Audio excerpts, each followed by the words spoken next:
talk to us from Vodafone. So Miguel Garrich, and he is the network automation engineer, and he is going to give us a view on optical network openness and automation. Miguel. Thank you. So, thank you very much, the NGON organizers, for inviting me. I would like to share, this personal view that I have on network openness and automation, sharing with you three key messages. Well, first, my last couple of years at Vodafone's position in terms of network openness and automation, and this final touch of bioengineering, in which I perceive the challenges that we have. So this is the outline that I brought for today. First, I'm glad I come after the openness and disaggregation speech that was organized before. I will highlight a few trends there. Then this view that I have on universal architectures in bioengineering. This is based on a talk that I witnessed some time ago and still resonates.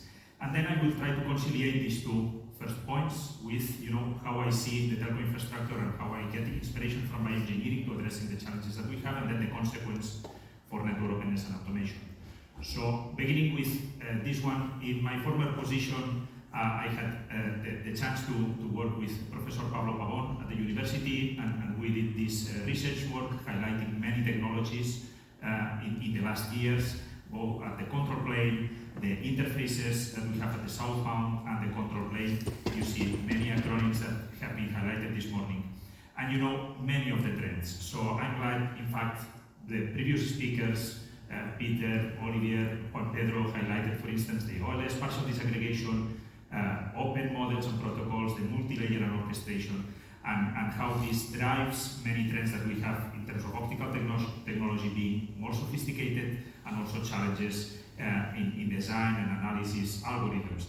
Nowadays we have interaction with SDN controllers, and here is where Vodafone has some interest. So just to highlight a few, we do have interest in OpenConfig as a model to configure the transponders. We actively participate also in TAPI, ACPN. We have, of course, interest in SDN in general, and many of the data plane technologies that we also have interest in Vodafone. So all these trends consolidate in an architecture. This is just a simplified view of how the optical network infrastructure looks like.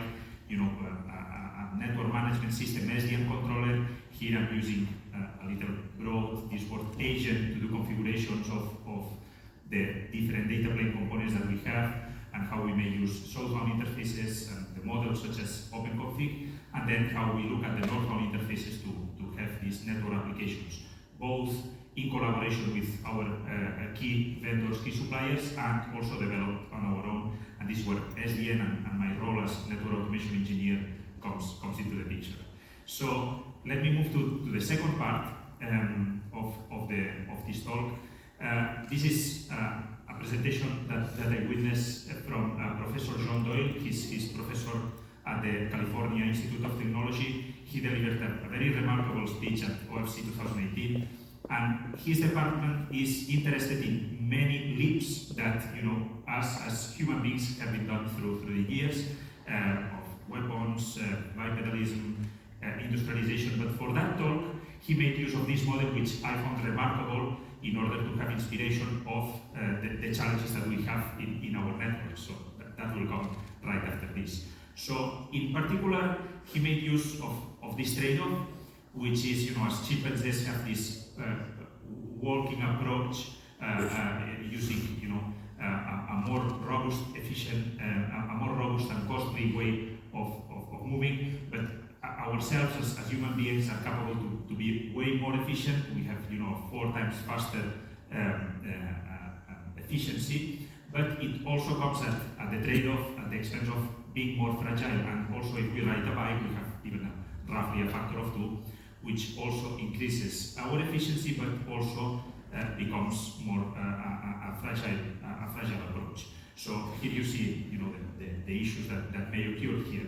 So when focusing on this cycling part, we can see that he's interested in analyzing our brain. So he leveraged his research and produced an article at the National Academy of Science, and then he's interested in evaluating this trade-off. So on the one hand, we have a reflex layer, which has this inaccurate and rigid and localized way of avoiding crashes, but at the same time, we have to deal with some planning while we ride the bike, which is more accurate and flexible and centralized. So, in fact, he illustrated this with this video. This is not Professor John Doyle, neither myself. I am borrowing his material, but I found it remarkable and interesting. So we have here to synchronize and to conciliate two apparently contradictory objectives. On the one hand, the planning layer, we need to keep track of the path we have to follow. This can be slow, but needs to be accurate, flexible and centralized. We have to take conscious decisions, and we have to deal with this stable virtual dynamics. And the same brain that has to deliver this functionality of having this planning capability needs also to address the reflex layer. So when we look at the bottom half, we have to deal with the bumps. And this can be inaccurate in the case of riding a mountain bike, but it has to be localized, it's almost unconscious and automatic. So I found this trade-off interesting. He kindly enough allowed me to use his material, and his research team is focusing on defining these universal laws and architectures, how this law that presents a trade-off can be overcome with the architecture. So how an architecture is capable to address the trade-off with the multiple systems that may have not the capabilities to fulfill all these needs. So this brings me to the conciliation of these two fields in how I perceive the challenges that we have in Vodafone in our telco infrastructure from a bioengineering point of view. In particular, I look at very similar approaches that in my research team or with my colleagues we have to address. On the one hand, network operations needs that are localized and constrained. So when there is a need to troubleshoot something or alarm correlation, etc., that needs to be fast and it's localized and constrained. On the other hand, we have these network design challenges which can be slow. I mean, better if they are addressed in a more fast manner, but are centralized and flexible. So when I look at the architecture, this generic architecture, I kind of focus on the northbound interface as a place in which, in my SDN architecture, I can make, address this trade-off, making use of SDN. Now, if I deep dive on the left-hand side, this network design. So we have been assigned to assist our colleagues of network planning and engineering with their challenges, the capacity planning, hardware installation, network upgrades or the introduction of new technologies, and how SDN can be used to facilitate their daily work. On the right-hand side, our teams of network operations present to us troubleshooting issues, alarm management, alarm filtering, root cause analysis, an apparently contradictory objective. And in our team, we have to handle both, and then I keep this bioengineering view into the picture. Here, in this final section, I'm going to highlight which are the consequences from my point of view and an example that I have. So, in particular, as I was mentioning, we have been using these tools. So we have our partnership with the key strategic vendors, and then we leverage northbound interface of SDN network management systems, and then making use of Swagger, Python code, Postman, etc. We are capable to address this trade-off. And then even if the needs of these teams that come to us apparently are contradictory, we can behave as if we were in an ideal spot right at the end. So we have the possibility to have centralized, flexible, and fast responses to the needs that these teams have. So here I would also put some emphasis in the fact that Vodafone is very, very active in this. 1 year ago, more or less, we had this press release in which we highlight our collaborations with the key vendors, how are we using SDN both in IP and optics in our international network and across many markets. So that's also an interesting reference of how Vodafone is very active in SDN and addressing also all these needs. Now here, also as part of the consequences, I would like to give you the example of how in our team with my colleagues we address the need to fulfill a new use case. Which are the steps that we follow? This may be the usage of a new feature, eventually a new SDN controller, not so often, but it may happen, new APIs. So first thing that we may do is go to the built-in swagger of the SDN controller, make use of few APIs, explore how the functionality works, and then we would do the same, but from Postman. Then we would have our Postman tool capable to make similar steps as the swagger in step 1, but from an external component.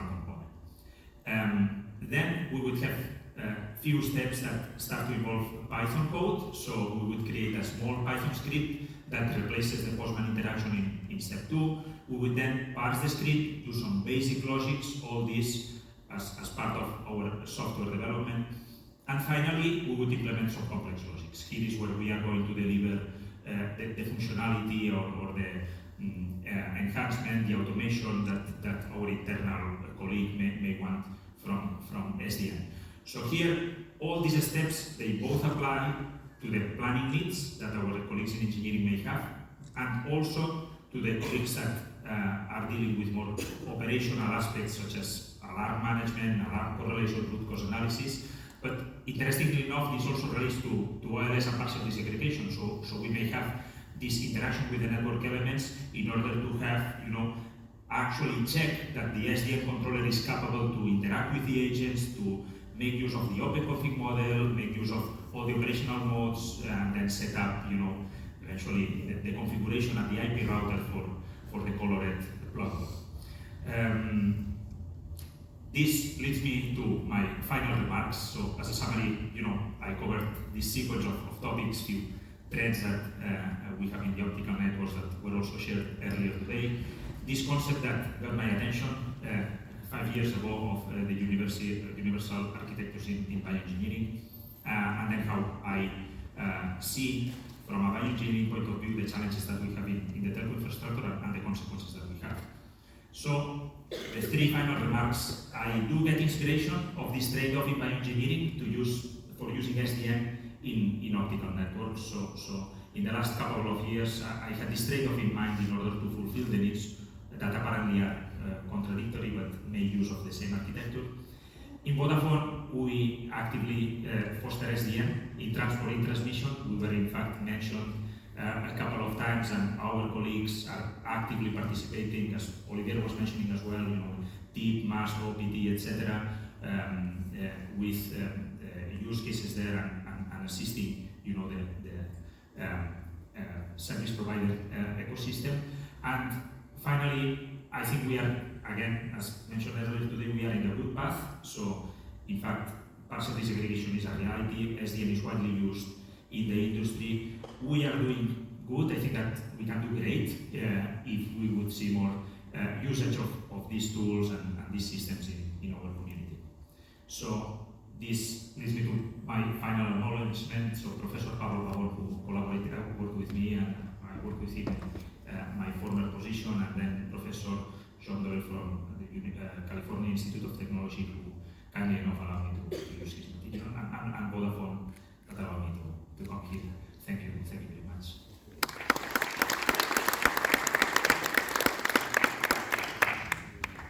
Okay, question from the audience, from Miguel.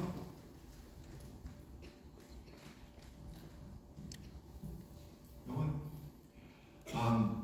So from my side, thank you for the SDN vision and plan.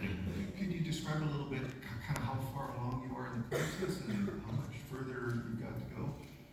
So when the solution is consolidated in a given network or in a given scenario, we can easily leverage that. So it depends a little bit on the market. So in the places in which we are still negotiating the introduction of SDN or enhancing the network management system to have APIs and SDN capabilities, that is a little bit delayed. But in the majority of the cases, at the moment the SDN solution is there. Our team, with myself, we can easily make use of APIs and fulfill a variety of use cases. This may be on the need of specific aspects of Vodafone, but we also look at use cases in SDN as those that were mentioned by Juan Pedro before, topology discovery, inventory, etc. But I think we are in a very good step and in an advanced position for making use of SDN. Okay, thank you very much. Thank you.